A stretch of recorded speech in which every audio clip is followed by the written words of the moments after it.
SportsBit is powered by BetOnline, driving the opening odds market since 2001. Visit sportsbookreview.com to learn more about BetOnline and its A+ rated platform in the link below.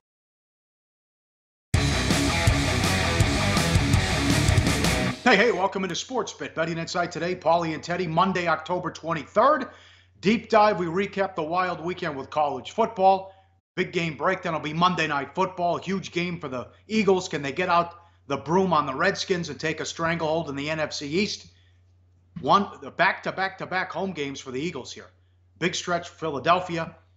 Get to that and the play of the day with the total. Bad beats, bad bets, bad for the books. NFL, as we start on a Monday, as we usually do.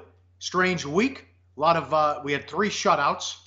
A lot of teams struggled on offense to do anything, and we only had one, quote, upset, as the Bears were 3-point dogs and beat the Panthers with 3 first downs and 4 completions out of Trubisky.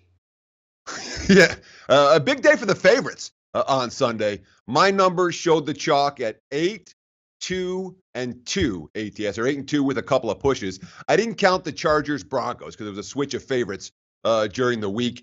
The Bills-Bucks, the Dolphins-Jets, they were both legit pushes at +3/-3. But you're right about the offensive futility yesterday. I mean, 7 teams didn't score an offensive touchdown. Broncos, Bears, Browns, Cardinals, Colts, Panthers, Titans. And let's not forget, it was worse than that. The Ravens barely snuck one in. That was the last play of the game, down 2 scores. We'll talk about that score in a minute. The Giants barely snuck one in. They had an 18-yard drive off a turnover.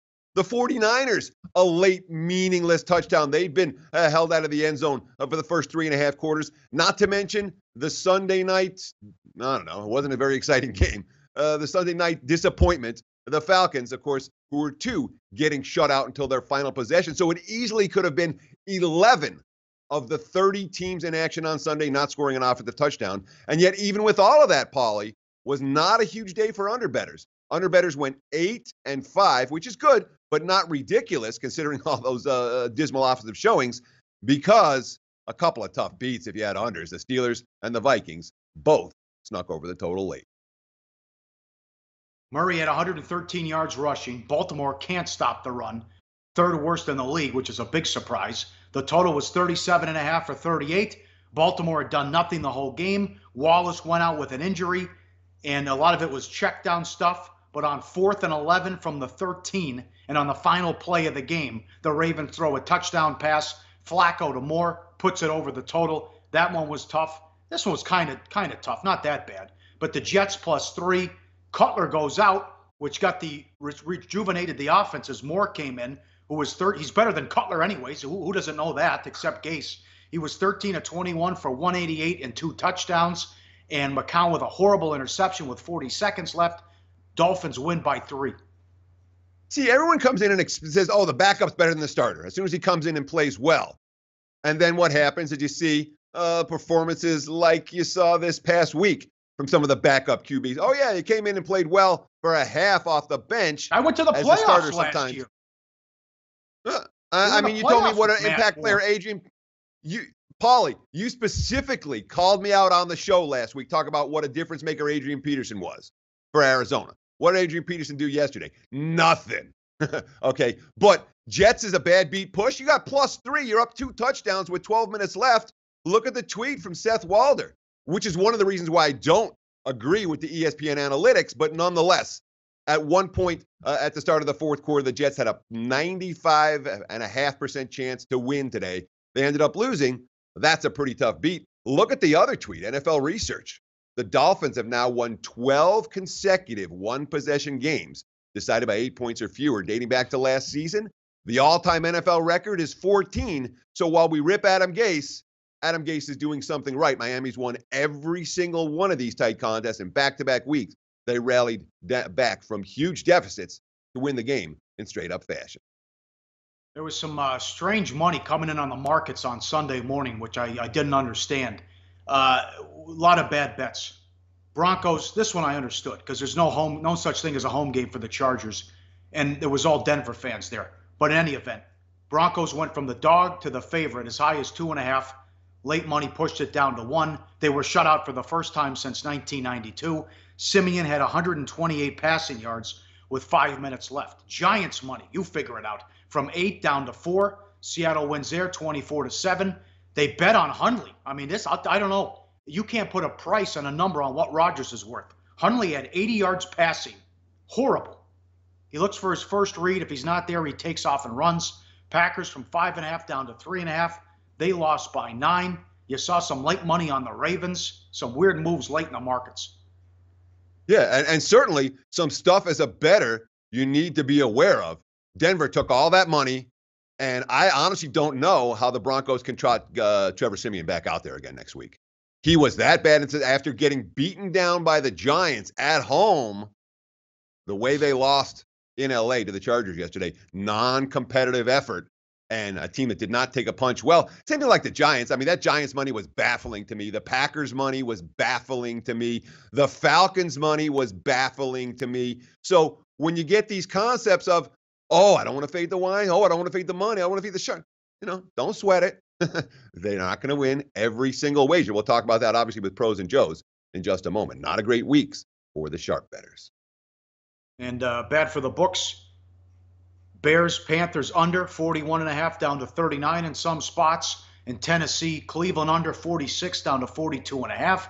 Bears again win 17-3, 3 first downs. They had 150 yards, and Trubisky completed 4 passes. And Tennessee wins 12-9 in overtime. Jesus. Yeah. So let's look at the 2 tweets here about the Bears game, because that's fun to talk about. One from ESPN Stats and Info. Eddie Jackson, the first player to return both a fumble and an interception for touchdowns in the same game since Antonio Cromartie. There's a blast from the past. In 2007, Week 8. It's been a while. And, of course, the Bears, the first team to win a game with 7 or fewer pass attempts and 5 or fewer first downs since the Browns did so on December 3rd, 1950 against the Eagles. As for Cleveland, Tennessee, yeah, that was a real bad result for the house. A game with 0 touchdowns. Pros versus Joes. Pros took it on the chin for the first time.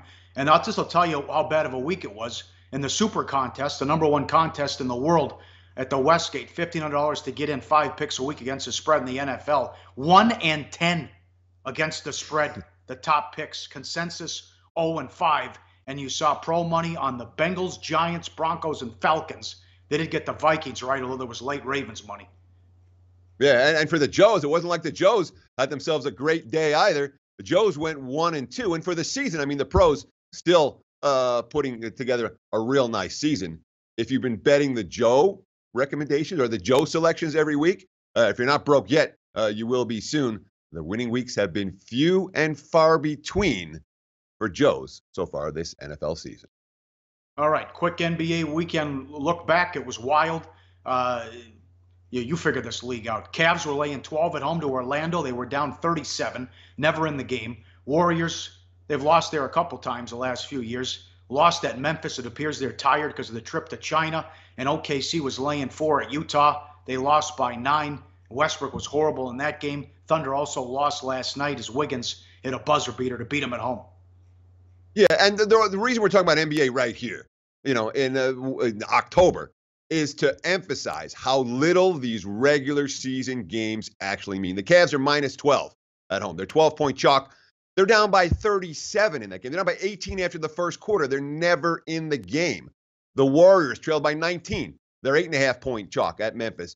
OKC, back-to-back nights, they're chalk. What were they, down 34 in the first half against the Jazz, and then lost again last night to Minnesota. So be aware when you're paying for the price of a team with a name in October or November, that reality when it comes to intensity, it's not going to happen for a while. One more NBA note.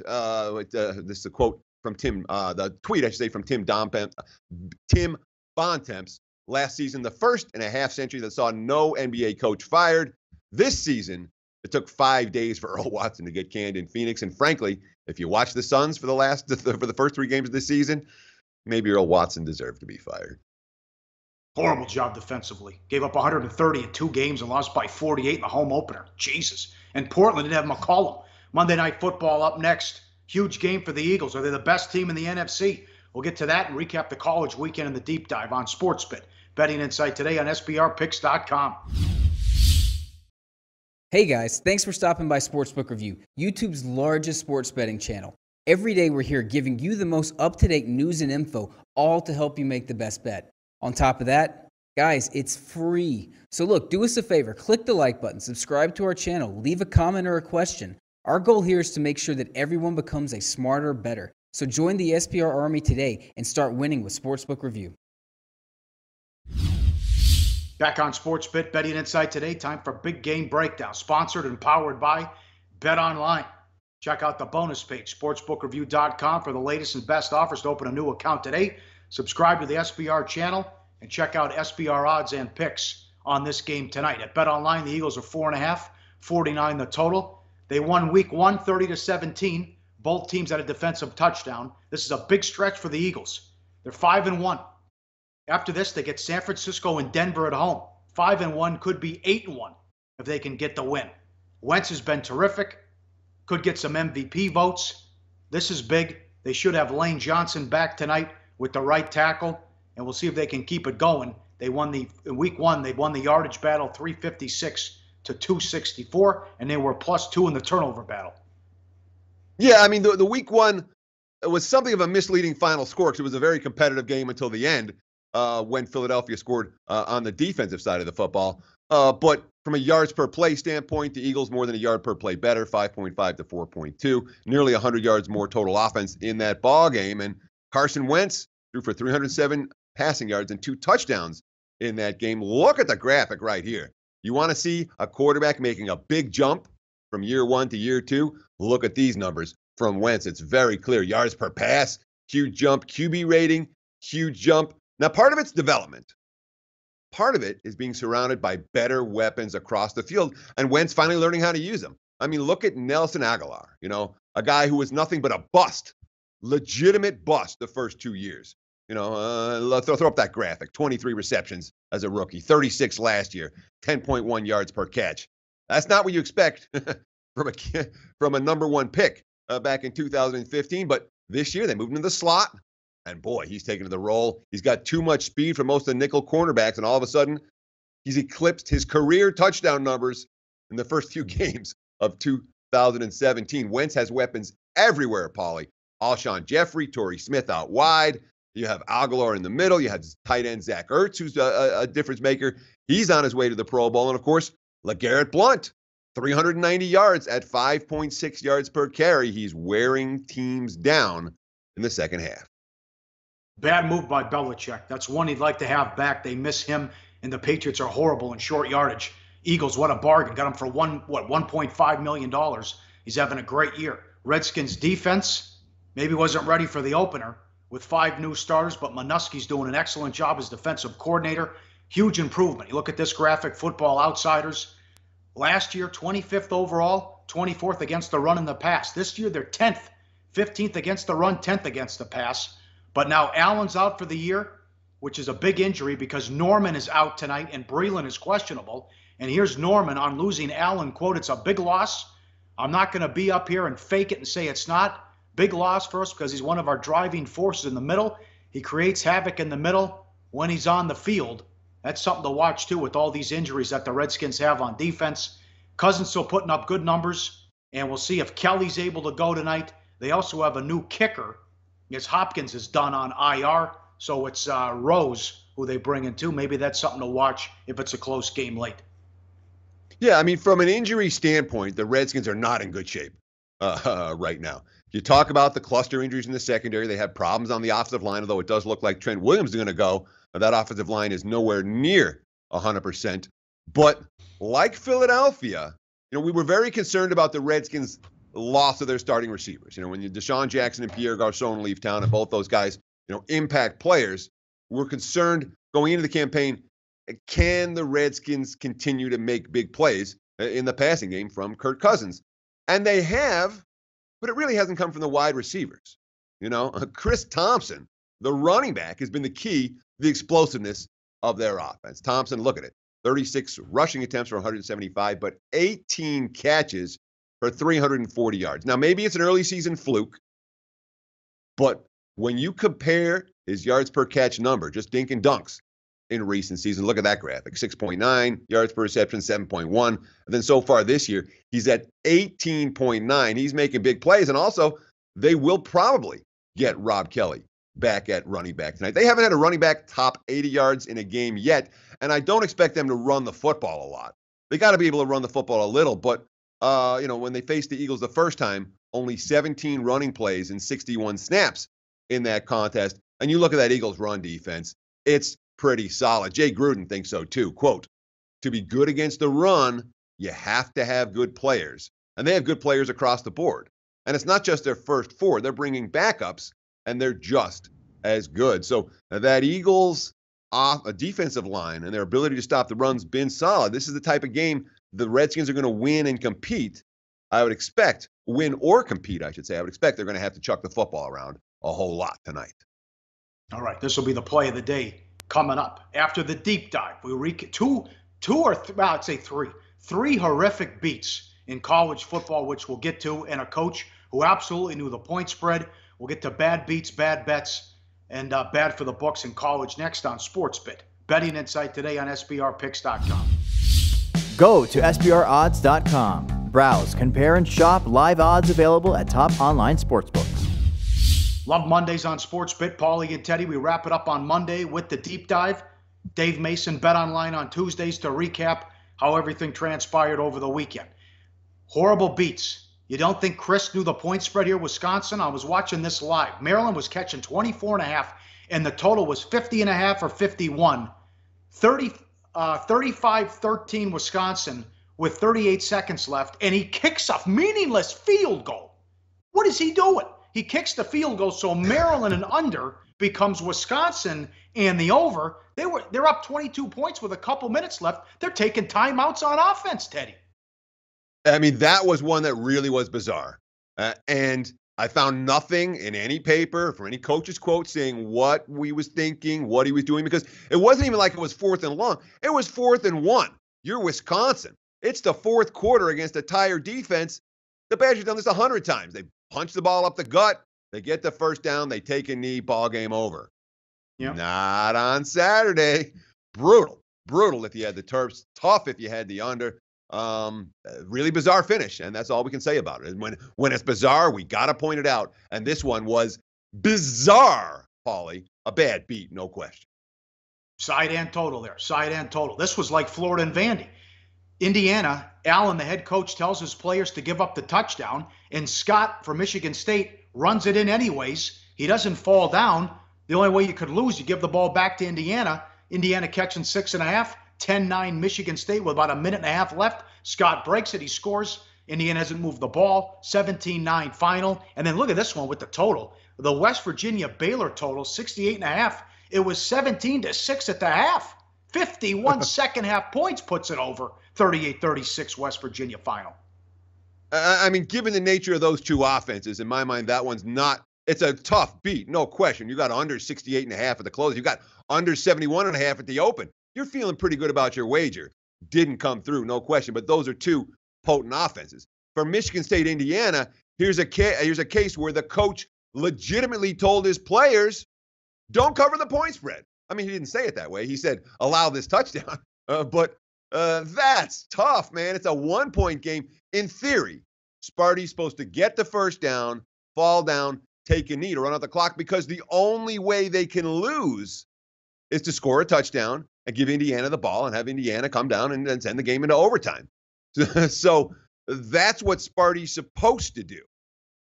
Didn't work out that way. LJ Scott, 18 yards for the TD. And Indiana couldn't do anything down the stretch. Tough beat if you had the Hoosiers plus the points. A lot of bad bets out there. Friday night, Colorado State took money, 6.5 up to 10. Won by 3 at New Mexico. A lot of Miami money from 14 to 18. It's a close game in the fourth quarter. They hang on to beat Syracuse, but they didn't cover. Wake, a lot of Wake money from 7.5 down to 3.5. Lost by 14 at Ja Tech. Arizona, appointment television now with Tate. 3-0 since he became a starter. It was kind of a tough beat. All they needed was one stop. They couldn't get it. There's a lot of steam here. Opened 1, closed 5. They won 45-44 in double overtime. Oklahoma can't be laying that with their horrible defense. The under took a lot of money. Delton, the backup in K-State, moved the ball, lost 42-35, and the fraudulent Michigan Wolverines outgained 506 to 269. Yikes. They took a lot of money from 10 down to 7.5, routed in Happy Valley 42-13. Yeah, so two of those games I want to talk about. First, Miami, Syracuse. Syracuse has now been really good for the last month. I mean, not kind of good, not competitive. They've been standing toe-to-toe with the likes of NC State and LSU and Miami, all on the road. Keep your eye on this Orange program. I was very impressed. And remember, Eric Dungy wasn't good in that game against Miami. He probably had he had his worst game of the season. And they were still in that contest, despite all of the miscues that they had in that ball game. And I mean, settle down with the Michigan hatred and it's like the Michigan loses a game and the media goes insane. Oh, fire Harbaugh! Like that's going to solve the problem. This is lose supposed 4 games. It's unacceptable. It's supposed to be a money. rebuilding year for games. Michigan. It's supposed to be a rebuilding year for Michigan, and guess what? It's turning out to be a rebuilding year for Michigan. No panic. No, Harbaugh's the right guy for the program. Settle down, Beavis. This is going to go, it's not like Rome wasn't built in a day. And I've seen all this. Oh, Hoke had the same record as Harbaugh through 33 games. Great. I'll still take Harbaugh. Get a quarterback, will you? Jesus, you shouldn't go to overtime with Indiana as well. Big disappointment. Thumbs down, Yankees. Thumbs down on Harbaugh, right? So far. UAB took money. They've been a great story since they came back. But Charlotte gets the first win. They go for 2 in the win in overtime. UAB 6.5 to 10. Charlotte won 25-24. Bad for the books. Connecticut from 7 down to 4 beat Tulsa. If it just couldn't fall 3, and it did. Western Michigan from 4 down to 2, won by 3 in overtime against Eastern Michigan. And look at this. East Carolina took money 7.5 down to 5. They beat BYU at home. They thumped them. BYU 0-8 against the spread this year. Yikes. And not just 0-8 against the spread. I mean, they've been losing on a weekly basis ATS by significant margins. When you have a team that's 0-8 against the spread like now, like the BYU Cougars, betting markets know no one's going to bet this team but the wise guys. So you're going to see some inflated or actually deflated spreads on BYU. Check out the back half of their schedule. They play one weakling after the next, which is not atypical of an independent trying to get games in October and November. But the rest of them, I mean, look at UCF. They took a ton of money against Navy, 7.5 up to 10. They won by exactly 10. So anyone that took the points with Navy at the kickoff ended up pushing as well. That was a bad result for the house. Mississippi State blowing out Kentucky. They took a ton of money, -10 up to -14.5. Auburn bet up from -13 to -17 against Arkansas. Blew them out. The over there took money as well. That a very bad game for the house. And the under-the-radar coaching story of the year, Pauly, what Jeff Tedford has done at Fresno State so far. Covered every single point spread, a program that was absolutely abysmal last year, 100% ATS this season. Fresno from +10 to +7 against San Diego State. They won that game 27-3 in outright fashion over the Aztecs. Fresno's developing a pretty big bandwagon here in Las Vegas.